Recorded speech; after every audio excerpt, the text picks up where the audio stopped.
Zombie apocalypse.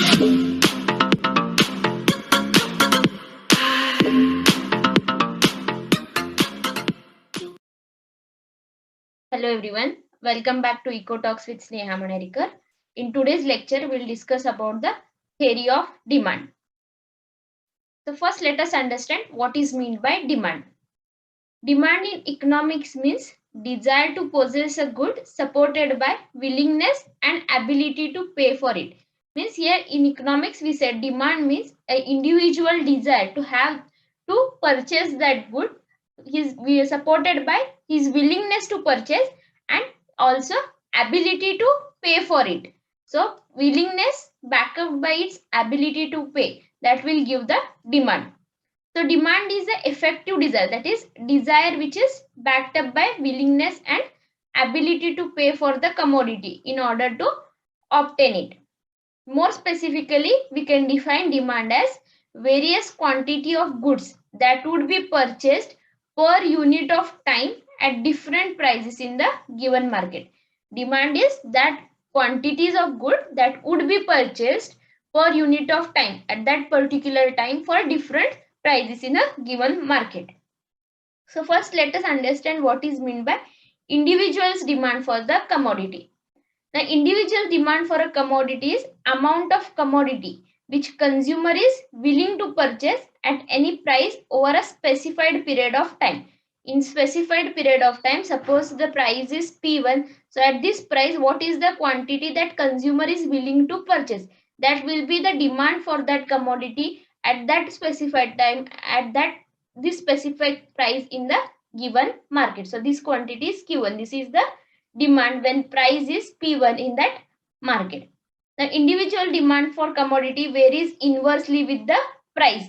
Ceteris paribus means given the conditions, other conditions remaining constant, the commodity, the individual demand for commodities varies inversely. That is, you can see when price of the commodity decreases, the demand will increase. The price here is the independent variable, whereas quantity dependent is dependent variable. The quantity demanded will is dependent on the price. So here price is independent and quantity demanded, it is the dependent variable. Next, second type of demand, we have the market demand for the commodity. Now market demand for commodity is obtained by adding up the total quantity demanded at various prices by all individuals over a specified period of time in the market. In that market, in a specified period, all the individual demands, when we add for that specific price, then we will get market demand for that specific price. For example, in a market, there are two consumers, consumer A and consumer B. So this is the demand for both the consumers. That is, when price is 5 rupees per unit, consumer demands 3 units of commodity. Whereas similarly, when price is 5, consumer B, he demands 4 units. So in order to get the market demand for a specified time at a specific price, price is 5. So market demand when price is 5 will be equal to 3 plus 4, that is equal to 7. So market demand when price is 5 is 7. Likewise, when price is 3, market demand will be equal to 6 plus 8, that is 14. So this is the addition. Here we can see graphically we are horizontal summation we are doing. This is the horizontal summation. 3 plus 4 is equal to 7. So it is described as horizontal summation of individual demand for a commodity at various possible prices in the market. Market demand is horizontal summation of individual demand. Next concept, we have the demand schedule. The demand schedule is the tabular representation. As we have seen the indifference curve schedule in the previous video, demand schedule is tabular representation. Schedule here means the tabular representation of any data. The demand schedule is tabular representation of quantity demanded of commodity at various prices. So you can see at price 10 rupees per unit, quantity demanded is 50 units. 8 rupees, it is 60. So this is the tabular representation. And when we represent this tabular form in graph format, then that we get the demand curve. That is diagrammatic representation of demand schedule, we get the demand curve. is graphical representation of relationship of price and quantity demanded. Here you can see when 10 rupees price 50 units. So here 10 50. Next 8 60. 8 rupees price 60 units. Likewise 6 rupee price 70 units. 4 rupee price quantity demanded is 80 rupees, and for when price x2 it is 90 units. So likewise when we join these points we get the demand curve, and due to inverse relationship between price and quantity demanded, demand curve is negatively sloping, that is downward sloping from left to right. Then there are different kinds of demand. First kind is derived demand, that is derived demand refers to demand for goods which are needed for further production, that is demand for inputs, demand for industrial raw materials.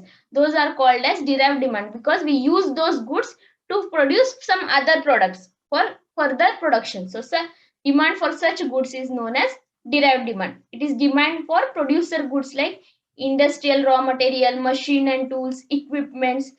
These are the example. Even demand for labor is the derived demand, that is we use labor for in the production process. So that is the derived demand. We are using that product for some other production process, then it is called as derived demand. Then autonomous demand is it is independent of other product or the main product. It is not linked up or tied up with the other goods or commodity. Example, food articles, clothes. So the demand for this is not connected with the demand of other product, then we call it as autonomous demand.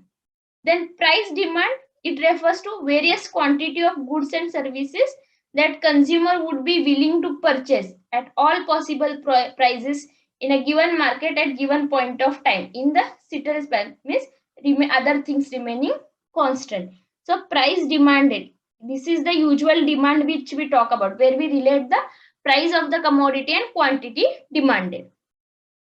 Next we have income demand. Income demand, here we talk about the quantity demanded and income.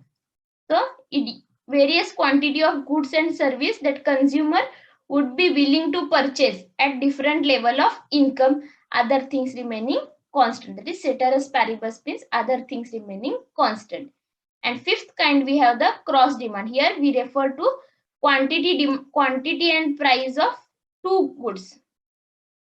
This is the cross demand, that is refers to various quantity of goods and service consumer would be willing to purchase, not due to change in the price of the commodity under consideration, but due to change in the price of related commodity. For example, demand for tea is more, not because the price of tea has fallen, but because price of coffee has risen. So thus demand for substitutes take the form of cross demand. Demand for substitute, demands for complementary goods. For example, complementary goods we have tractor and driver. So these are the cross demands where we link the two commodities. The next concept we study today is law of demand.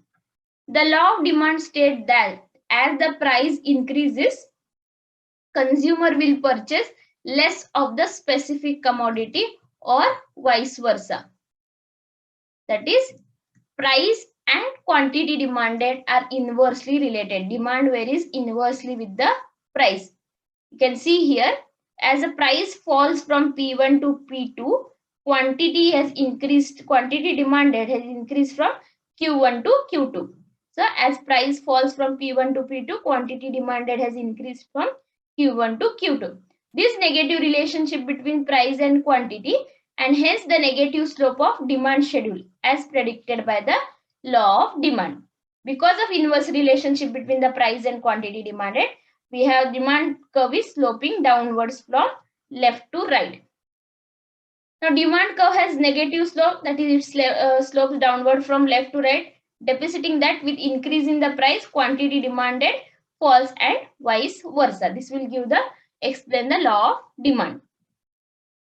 Then we have changes in the demand for commodity can be shown through demand curve in two ways. When changes in the demand, one is through movement along the demand curve and second is shift of the demand curve. So first we will see the movement along the demand curve. Now demand is a multivariable function. We know demand, it is not only dependent on the price of the commodity but price of the related goods. This is also one variable which governs the demand. Then income, taste, preference, habit, customs. So these are the various variables which governs the demand. So demand is the multivariable function. It is dependent on the various factors. So if income and other determinants of demand such as taste of the commodities, changes in price of related goods, income distribution, these things remain constant and there is only change in the price of commodity, then we move along the demand curve. In this case, demand curve remains unchanged. All other things other than the price of the commodity, all other things, if they are remaining constant and only price is changing, then the movement is along the demand curve. That is, demand curve won't changes, just there is movement along the demand curve. For example, first price was 3000 rupees, now price has increased to 4000 rupees, then the movement is along the demand curve. On the same demand curve, the movement is there. So this is the movement along the demand curve. And when result in change in price, we say the quantity demanded increases or decreases, and it is called as extension and contraction of demand. So you can see when price rises, then it is called as contraction of demand, because here quantity demanded has decreased, so it is called as contraction of demand. And when the price falls, the quantity demanded will increase, and this is called extension of demand. So due to change in price, whatever movement it is called as contraction and extension of demand. Then shift in the curve. Second movement is shift in the demand curve. When other than the price, if any other factor is changing, that is price is remaining the same, but there is change in income or price of related goods, these are changing, then there is shift in the demand curve. The demand curve changes. So we'll see the two conditions here. A shift of the demand curve is referred to as change in demand due to any factor other than the price. A demand curve will shift if the price of the other goods changes, income level will change, taste and preference of consumer change. If any of these condition changes, demand curve will change. So each of these factor tells the demand curve to shift downwards to the left or upwards to the right. So you can see here, this is the initial demand curve. Here it has shifted upwards to the right, and in second case here, this is the original demand curve and it has shifted leftwards to downwards. So when there is increase in demand, that is price remaining constant, quantity demanded has increased, then it is case of increase in demand. Whereas when price has remained the same and quantity demanded has decreased, this is quantity demanded has decreased, then it is decrease in demand.